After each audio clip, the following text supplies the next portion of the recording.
Well, it's been a long 19 months.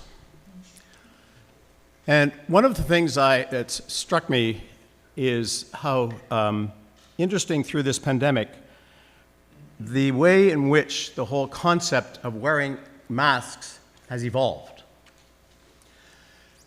If you remember back at the beginning, back in February and March of 2020, we began hearing people say, well, just to be on the safe side, you might want to choose wearing a mask. And soon we began to see some individuals wearing masks in the grocery store, walking down the street.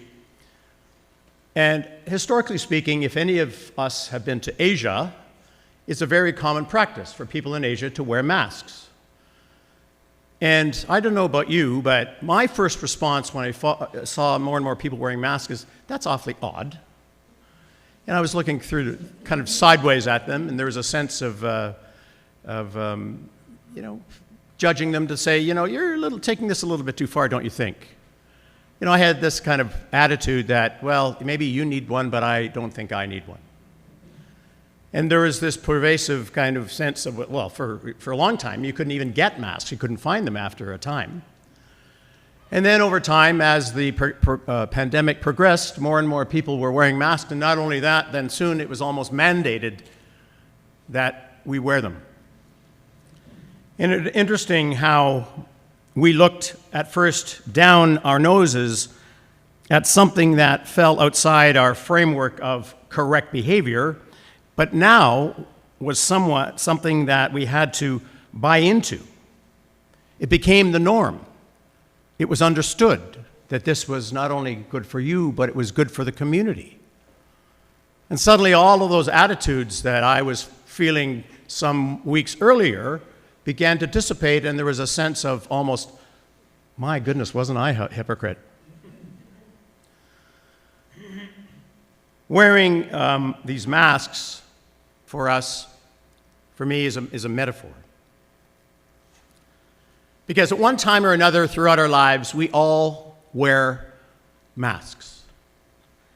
We wear masks to protect ourselves, not only from the deadly virus, but the metaphorical mask we wear because we do not want people to discover the real me. That a mask that we create for ourselves is a protective device to ensure that which I judge myself about, my foibles, my vulnerabilities, my fragility, are tucked away deeply and neatly in a manner that not only do I have to concern myself with people out there dealing with it, that in fact I wear a mask to myself as well. The mask that ensures that we are hidden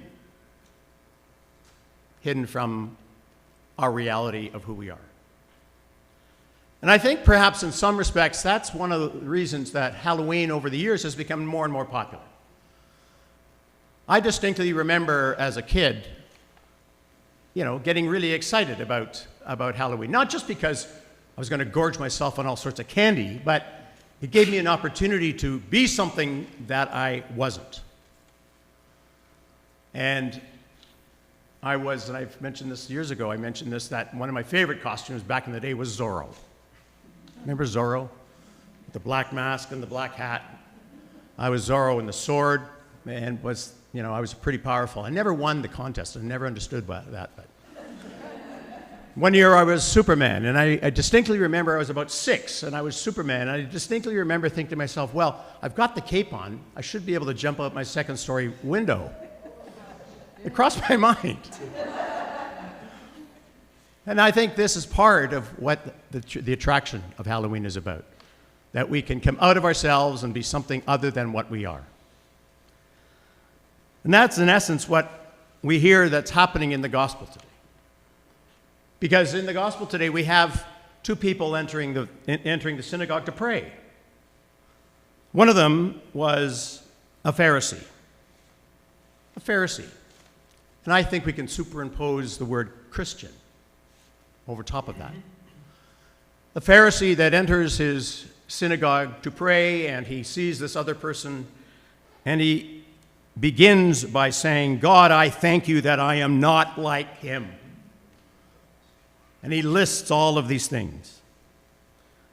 And he says, aren't I great?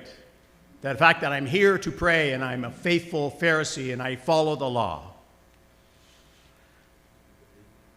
And yet the tax collector, who recognized his place and plot in society, he's recognized and looked within, and he's eternally recognizing that he, in fact, is someone who is a sinner.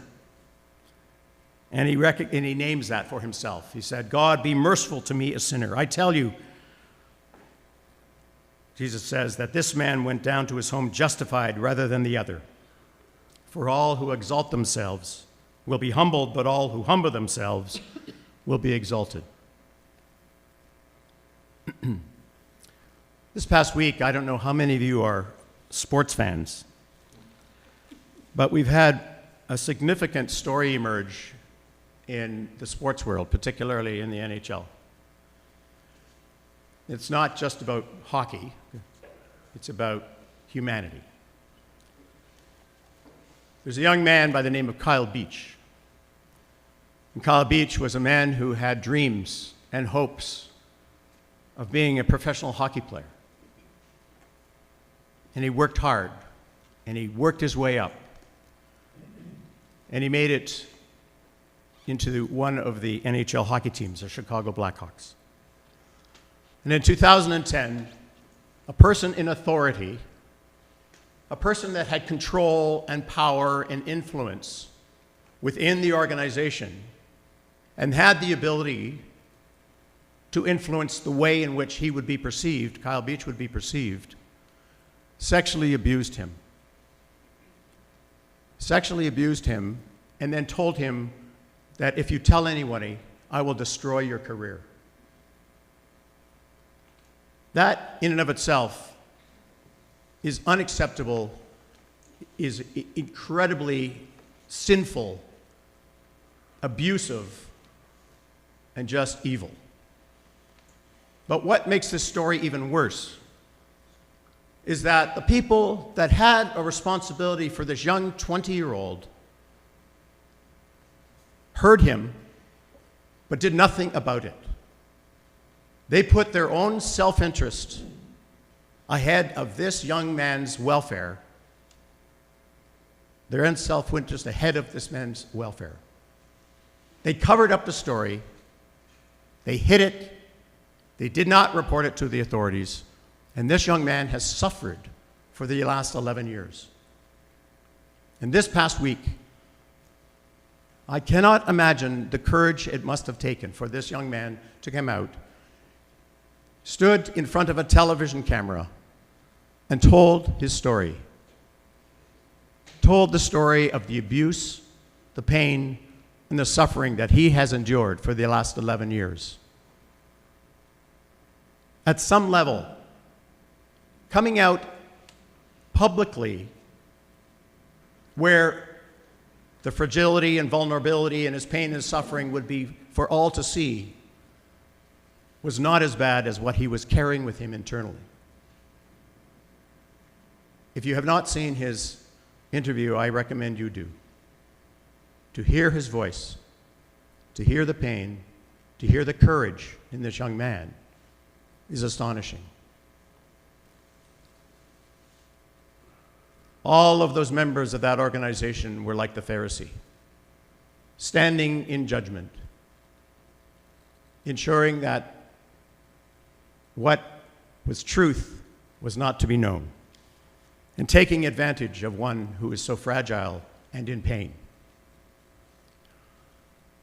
We as a Christian church throughout the centuries have been complicit, not unlike the Chicago Blackhawks hockey team. There have been, over the decades, things we as a church have kept to ourselves, we have not addressed, and we have not sought truth in spite of the challenge and pain it may cause for our institution. We need to speak truth to power and truth to ourselves to strip away the masks and the costumes that we carry with us, that we wear, to protect ourselves and to ensure that we in some way do not have to answer for the ills of this institution that has been so tragically abusive over so many years. I'm not talking about just the Anglican Church. The Christian Church must strip off its mask.